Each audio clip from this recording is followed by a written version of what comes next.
the more I think about it, the more intrigued I am about having our own store. Get to see all the new stuff before it hits the shelves. And we'll get to have fun interactions with our customers. Like, this isn't a library. Buy it or get out. You say things like that all the time. Yes, but as a store owner, I'll finally have a good comeback to "you don't work here, shut up." Do you know how Penny told Raj he should have left her off his list? Yeah? Do you think when she and I had that conversation, she left people off her list? I'm sure she did. Why? Because if she hadn't, she'd still be wading through the list. You stay out of this. If only Penny had said that once in a while. What difference does it make? You're the one she wants to marry. That's true. Yeah, and I'm not sure that complete honesty is always the best thing for a relationship. Yeah, he's right. Once, in a moment of candor, I told Amy that her hair reminded me of a duck caught in an oil spill. Well, she stormed out, which was sad because we were playing Scrabble and I had all the letters to spell persimmon.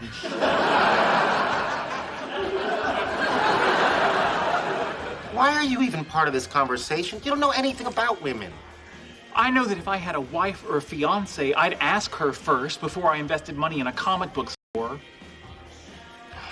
He's right. Yeah, well, of course I am. I was also right about her hair. It did everything but quack.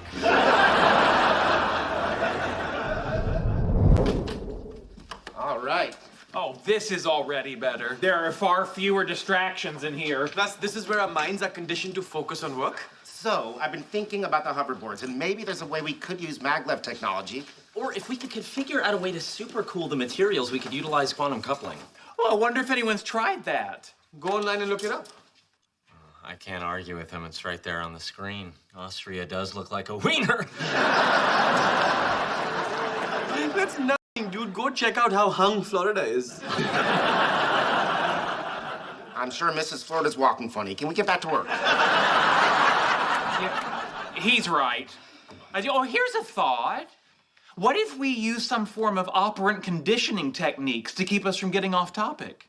Like behavior modification? Yeah, exactly. Did you know those techniques were used to actually teach pigeons to play ping pong? That cannot be true.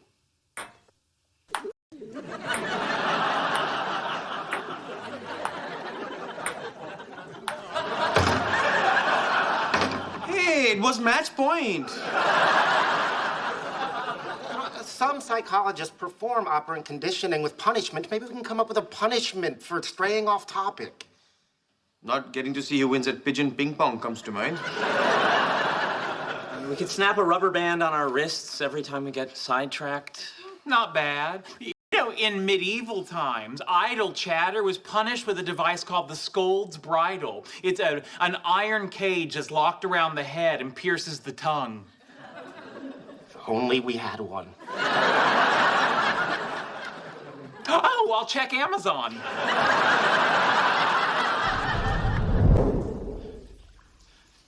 How are you feeling? Good. A little claustrophobic. Well, let's set up the equipment. It'll help take your mind off of it. Miners often sang mining songs to keep their spirits up. Do you know any mining songs? Just the hits. Where it's dark as a dungeon and it's damp as the dew. That's pretty. Where the dangers are double and the pleasures are few. Where the rain never falls and the sun never shines. Yes, it's dark as a dungeon way down in the mines. It's a little more bleak than I thought. Well, I pray when I'm dead and the ages shall roll that my body will blacken and turn into coal. Getting kind of grim. Then I'll look from the door of my heavenly home and pity the miner that mines my poor bones. Okay, how about a little Miley Cyrus next? Who's he?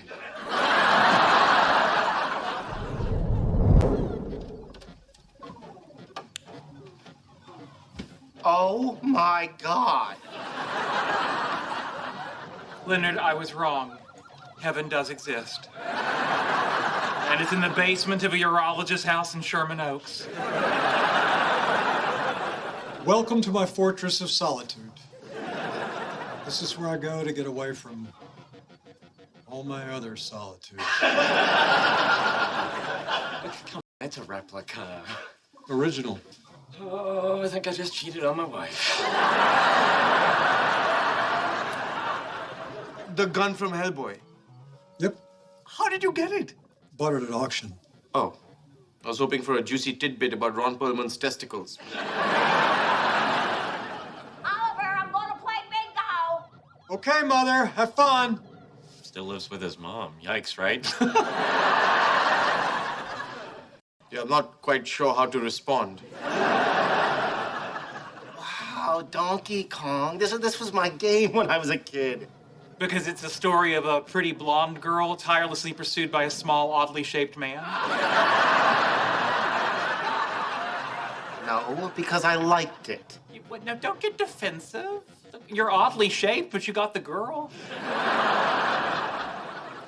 So I've noticed Leonard gets teased a lot about his relationship with Penny. Yes. If you'd like to join in, the premise is their love seems unlikely and doomed to failure. So you think she'll be single soon? Oh, if you want to get in on the pool, you're too late. Yeah. All the squares have been purchased. Interesting. Excuse me, I have to take care of something.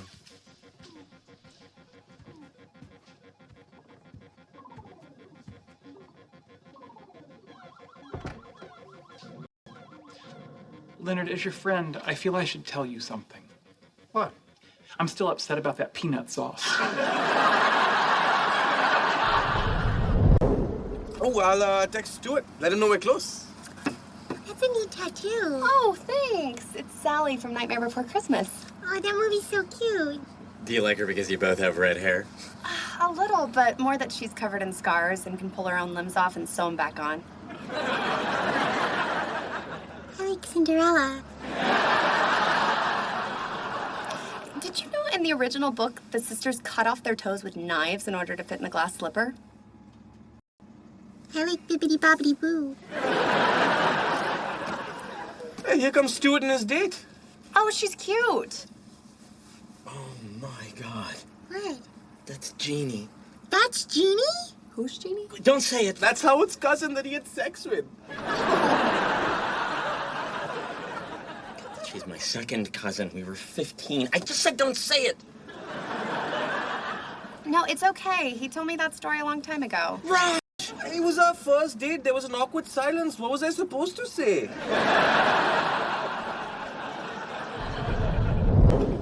Knock, knock. Hi. Hey, what brings you guys by? Oh, nothing much. Told you, not funny. He's just not laughing because he's feeling a blueberry. Tough crowd. I'm sorry, this is very sweet, thanks. So how you doing? Better. I guess the news just hit me a lot harder than I expected. Of course, I would be devastated if my parents split up. Why? Your father barely speaks to your mother. Well, at least he's stuck around, not like your dad who just took off. As you can see, we're here to cheer you up. Sorry, Raj. Do you have any sense of what happened with your folks? I think over time they started to resent each other, and instead of talking about the things that bothered them, they kept it bottled up, and the hate just grew. It's a shame they spent all that time unhappy. But sometimes there's nothing you can do about it. You get it, right? You sure this is the place? The doorman said this is the right building. I think if you're pulling up your pants, you're not a doorman. Who is it? I'm looking for Professor Sharp. Hold on. Can I help you? Hi, we're from the university. We're trying to get some information about Professor Abbott. We were cleaning out his office and found these books full of numbers. Any chance you know what it is? Yes, he was always working on this. I was thinking it might be some sort of interstellar coordinate system. Maybe an updated version of Hubble's law. Keep seeing the number 90 repeating. That could be the angle of perturbation of a distant galaxy. It's the number of calories in a yogurt. That's his food diary. Really? Yeah, he wrote down everything he ever ate. He was convinced that calorie restriction was the key to living forever. Does it work? Seriously? Well, he could have been hit by a bus. You don't know. Sorry it's not more interesting. On the bright side, you didn't have to listen to his stomach growl for 35 years. So, is there anything that Professor Abbott worked on during his life that came close to an accomplishment? To be honest, his research never amounted to anything. You were his colleague. How did your research turn out? Great. Hey, this is the apartment you get when you win a Nobel. You could be very frugal. I'm getting a little tired of everybody's sarcasm.